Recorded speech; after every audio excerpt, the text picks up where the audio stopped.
ঈদের দিন সাপটে বিরিয়ানি কাবাব খাওয়ার পর ফিরনিটা না খেলে খাওয়াটা ঠিক সম্পূর্ণই হয় না। মাটি চ্যাপ্টা ভারে অমৃত, মকমলে মোলায়েম, মুখে দিলেই যেন এই অনাবিল আনন্দের মূল ক্রেডিট অবশ্য মুঘলদেরই প্রাপ্য। আর ফিরনি তো অনেক রকমই হয়, তবে গরমে সব থেকে লোভনীয় আম ফিরনি। আর এই ফিরনিটা বানাতে 1 মুঠ দেরাদুন চাল আমি আধ ঘন্টা আগে ভিজিয়ে রেখেছি। তারপরে ওই চালটাকে আমি সাদা ন্যাকড়া দিয়ে সুন্দর করে শুকিয়ে নিয়েছি। এরপরে চালগুলো আমি শিলের ওপর রেখে আধা ভাঙা করে নিয়েছি, যাতে গোটা না থাকে আবার একেবারে গুঁড়ো না হয়ে যায়।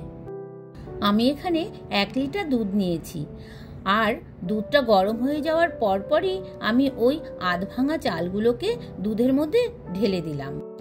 দুধটা কিছুক্ষণ নাড়ার পর যখন ঘন হয়ে আসবে, তখন তার মধ্যে বেশ কিছুটা ড্রাই ফ্রুটস আর বিভিন্ন নাটসের কুচি দিয়ে দেব।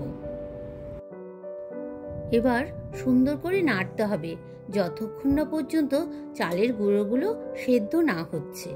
অন্যদিকে একটা পাকা আমকে আমি ঘষে কাই বার করে নিলাম। এবারে আমের পিউরিটাকে দুধের মধ্যে ঢেলে আস্তে আস্তে মিশিয়ে নেব। এখানে আঁচটা একটু কমই থাকবে। আমটা যেহেতু মিষ্টি, এখানে আমি তার জন্য 3 থেকে 4 চামচি চিনি দেব। আর চিনিটা গলে গেলেই ম্যাঙ্গো ফিরনি রেডি। এটা তোমরা গরম গরমও খেতে পারো, আবার ফ্রিজে রেখে ঠান্ডা করেও খেতে পারো, দুটোতেই সুন্দর লাগবে। তোমাদের এই ম্যাঙ্গো ফিরনি রেসিপিটা কেমন লাগলো আমাকে অবশ্যই জানিও।